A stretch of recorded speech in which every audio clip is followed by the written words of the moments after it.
Nice. Hana, ഓ ചേച്ചി. Beautiful performance. Thank you ചേച്ചി. ചോദിക്കാം നമുക്ക്. ഷാനിക്ക. ഹന, സർ. നല്ല സോങ് സെലക്ഷൻ.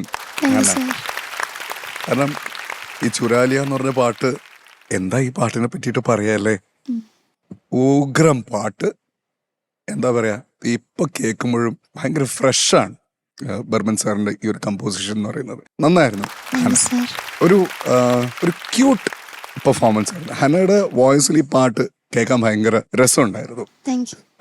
പിന്നെ ഒന്ന് രണ്ട് കാര്യങ്ങൾ എന്താ വെച്ചാൽ, ഒന്ന് ബഹാർ ബൻകെ ആവും, ആ ഒരു ആവും എന്ന് പറയുന്നതിന്റെ ഒരു ഓസിലേഷൻ ഉണ്ടല്ലോ, അതൊന്ന് ശ്രദ്ധിക്കണം. അത് ബഹാർ ബൻകെ ആവും. അതുപോലെ തന്നെ ചരണത്തിന്റെ ബിഗിനിങ് സജാവുങ്ക ലുട്ടക്കർ, അവിടെയല്ലേ സെയിം ഓസിലേഷൻ ആണല്ലോ രണ്ടിടത്തും. പിന്നെ ഹനയുടെ ലുക്ക് കംപ്ലീറ്റ് ഇങ്ങോട്ടായിരുന്നു, ഓർക്കസ്ട്ര ഭാഗത്തേക്കായിരുന്നു മൊത്തം ലുക്ക് പോയിക്കൊണ്ട്. ഈവൻ അവസാനമായപ്പോഴും ശരിയാണോ, തീരാറായോ, ആയോ, തുടങ്ങാറായോ, എന്താ ഓർക്കസ്ട്ര മാത്രം നോക്കി പാടിയ എന്തെങ്കിലും കൺഫ്യൂഷൻ ഉണ്ടായിരുന്നു. എനിക്ക് പാച്ചുചേട്ടൻ ആസ്വദിക്കുന്ന കാണാൻ ഭയങ്കര ഇഷ്ടം. അയ്യോ പാച്ചുചേട്ടാ, പാച്ചുചേട്ടൻ മതി. ഇവനാണ് ഒരു ആസ്വാദനം ഇല്ലാത്ത ഒരാൾ, ഒട്ടും ആസ്വദിക്കത്തില്ല. എന്നിട്ട് പാച്ചുചേട്ടൻ എങ്ങനെയാ ആസ്വദിച്ചേ ഒന്ന് പറഞ്ഞേ. അപ്പൊ നമ്മൾ ആസ്വദിക്കുന്നൊന്നും എങ്ങനെ പാച്ചു ആസ്വദിക്കും? അത് കണ്ടോ? അതാണ് ആസ്വാദനം. അത് വേറെ എന്തോ വികാരം. അത് നന്നായിട്ടുണ്ട്, ഭയങ്കര ക്യൂട്ടായിരുന്നു. നമ്മളുടെ വോയിസിൽ ഈ പാട്ട് കേൾക്കാൻ ഭയങ്കര രസമുണ്ടായിരുന്നു കേട്ടോ. All the best. Thank you ഷാനിക്ക. ശരത് സാർ. ഹന, ഓ ഉഗ്രം പാട്ട്, താങ്ക് യു സർ. നല്ല കിടുക്കാച്ചി പാട്ട്. അതിന്റെ പേസ്, ആ പാട്ടിന്റെ ഒരു പേസ് ഉണ്ടല്ലോ, അയ്യോ, നമ്മളെ പിടിച്ച് അതിനകത്ത് ഇടും. പിന്നെ കുറെ നേരത്തേക്ക് ആ ഒരു അനക്കം കാണി ശരീരത്ത്. അസാധ്യ പാട്ട്. മോള് നന്നായിട്ട് തന്നെ പാടിയിട്ടുണ്ട്. പക്ഷെ അവിടെ ഇവിടെ കുറച്ച് പ്രോബ്ലങ്ങളും ഉണ്ട്. അത് ശരിയാക്കണം. പ്രധാനമായിട്ട് ശ്രുതിയുടെ കാര്യം കേട്ടോ. കുറച്ച് സസ്റ്റെയിൻ ചെയ്യാൻ. ഇപ്പം ഫസ്റ്റ് അനുപല്ലവിയിൽ വന്ന കുഴപ്പം ചലനത്തിൽ വന്നില്ല. അത് നീ കറക്റ്റായിട്ട് ഹിറ്റ് ചെയ്തു. മറ്റേത് ഫ്ലാറ്റ് ആയിരുന്നു. കുഴപ്പം, ഇത് ശരിയായിക്കൊള്ളണം കേട്ടോ. കാരണം എനിക്ക് പല ഏരിയയും ഹന പാടിയത് എനിക്കിഷ്ടമായി. നല്ല രസമുണ്ടായിരുന്നു, കാണാൻ നല്ല ചന്തമുണ്ട്. Thank you. Thank you sir. ചേച്ചി. മൊഞ്ചത്തി ഹന, സുന്ദരി. Thank you ma'am. എനിക്ക് മോള് പാടിയത് ഇഷ്ടപ്പെട്ടു. Thank you ma'am. ബ്യൂട്ടിഫുൾ ആയിരുന്നു. Thank you ma'am. നല്ല കോൺഫിഡന്റ് ആയിട്ട് ആസ്വദിച്ച് പാടി, നല്ല രസമുണ്ടായിരുന്നു. പിന്നെ നമ്മുടെ ഈ അക്ഷരങ്ങൾ നമുക്കൊന്നും ശരിയാക്കാം. എന്നുള്ള സാധനം ഇടയിൽ കയറി വരുന്നുണ്ട്. അത് നമുക്ക് കുറച്ചുകൂടി ഒന്ന് മാറ്റിയെടുക്കണം. അല്ലാതെ മോളെ നല്ല സെലക്ഷൻ ആണ്. പറയാനുള്ളതൊക്കെ ഞാൻ ഇതൊക്കെ തന്നെയാണ് നോട്ട് ചെയ്ത് വെച്ചിരുന്നത്. ചില ഭാഗങ്ങൾ ഒന്നും കൂടി ഒന്ന് ഫൈൻനെസ് വരാമായിരുന്നു എന്ന് എനിക്ക് തോന്നി. അല്ലാതെ മോള് നല്ലൊരു എഫേർട്ട് തന്നെ ഇട്ടിട്ടുണ്ട്. Very good. Thank you ma'am. Thank you ചേച്ചി. ഹന, ഹിന്ദി റെട്രോ റൗണ്ടില് മിക്കവരെയും യശ് പാട്ട് പഠിപ്പിച്ചു കൊടുത്തു. ഹനയ്ക്ക് പഠിപ്പിച്ചു തന്നോ? പഠിപ്പിച്ചു. എന്നിട്ട് എന്താ അത് പറയാത്തെ? എന്താ യശേട്ടാ? Thank you. Very good. Yash, എങ്ങനെയുണ്ടായിരുന്നു ഹനേനെ പഠിപ്പിക്കാനായിട്ട്? എന്തൊക്കെയാ പഠിപ്പിച്ചു തന്നേ? അതാദ്യം കേക്കട്ടെ. എനിക്ക് കുറച്ച് വാക്കുകളൊക്കെ പഠിപ്പിച്ചു. എന്ന് വെച്ചാല് ഇസഡ് അത് പറയാൻ പഠിപ്പിച്ചു. പിന്നെ നസർ അങ്ങനെ കുറച്ച് കാര്യങ്ങൾ പറഞ്ഞു തന്നു. പിന്നെ ഒത്തിരി സമയം ഞങ്ങൾക്ക് സ്പെൻഡ് ചെയ്യാൻ പറ്റിയില്ല. എന്ത് പറ്റി? കാരണം സമയമില്ലായിരുന്നു.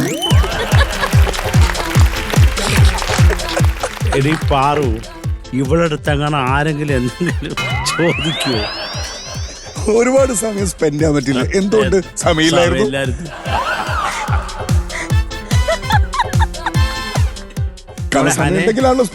എഴുതി പഠിച്ചിട്ടാണോ വരുന്നത് ഇങ്ങനെയുള്ള മണ്ടത്തരങ്ങളൊക്കെ പറയണമെന്ന്? പക്ഷെ എന്ത് സത്യസന്ധമായിട്ടുള്ള മറുപടിയാണ്. സമയം കിട്ടിയില്ല. എന്തുകൊണ്ട്? സമയമില്ലായിരുന്നു. പക്ഷെ യശേട്ടൻ ശരിക്കും പറഞ്ഞാല് എല്ലാവർക്കും എല്ലാം പറഞ്ഞു കൊടുക്കാൻ ഒരു മനസ്സുള്ള ആളാണ്. എന്ന് വെച്ചാല് ഇത്രയും നമുക്ക് നമ്മുടെ ചലഞ്ചിങ് റൗണ്ട് ആയിരുന്നല്ലോ ശ്രുതി റൗണ്ട്. അപ്പം എല്ലാവരും ഭയങ്കര അവര് ഇരുന്ന് പഠിക്കുന്നു. പക്ഷെ യശേട്ടൻ ഇത്രയും ആൾക്കാർക്ക് ഹിന്ദി പഠിപ്പിച്ചു കൊടുത്തു, ഓരോരുത്തരുടെയും ഡിക്ഷൻസ് കറക്റ്റ് ചെയ്ത് കൊടുത്തു. അതിനകത്തൊരു മടുപ്പും കാണിക്കില്ല. എന്നിട്ട് സ്വന്തം പാട്ട് കുളമാക്കുകയും ചെയ്തു. ഇല്ല.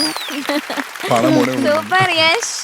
ഞാൻ മാത്രമല്ല, സ്നേഹ ആൻഡ് കാർത്തിക, നമ്മൾ മൂന്നുപേരും എല്ലാവർക്കും ഏകദേശം ഹെൽപ്പ് ഗുഡ്, വെരി ഗുഡ്. ചെയ്യുമായിരുന്നു. പിന്നെ കാർത്തികയെ എനിക്ക് ഇടയ്ക്ക് ഇങ്ങനെ ഞാൻ മൂടുമ്പോ അവള് പറയും ഹന അവിടെ ശ്രദ്ധിക്കണം എന്ന് പറയും.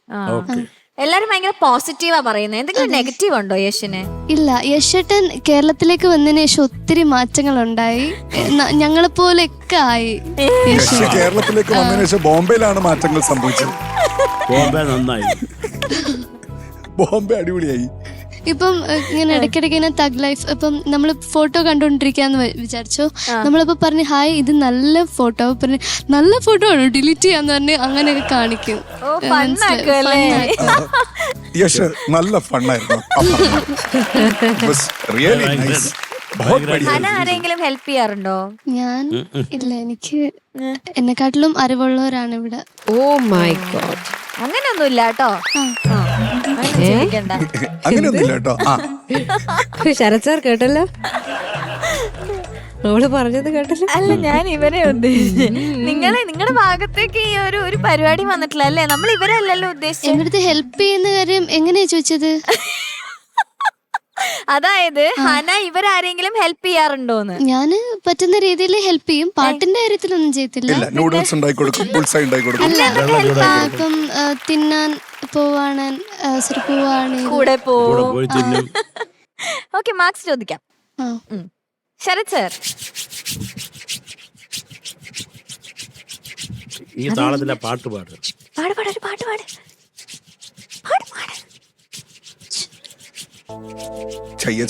ഇതാണോ സാർ, ഇതുകൊണ്ടാണോ സാറിന് എഫക്ട്സിന്റെ ആളെന്ന് വിളിച്ചത്? नजर नहीं चुराना सनम, बदल के मेरी तुम जिंदगानी, कहीं बदल ना जाना सनम. ആദ്യം വെച്ചേ കൈ വേദന എടുക്കും. കൈ പൊള്ളുന്നു. 8.7 marks. Thank you sir. Thank you sir. Shanika 8.7. Okay, thank you Shanika. ചേച്ചി, ഹനയുടെ മാർക്സ് ഞാനിതാ എഴുതി ഭദ്രമായി ഗാനക്കുടത്തിലേക്ക് ഇടുന്നു. തള്ളി. Thank you ma'am. Okay, so total 17.4. Thank you. Super. Thank you. Super.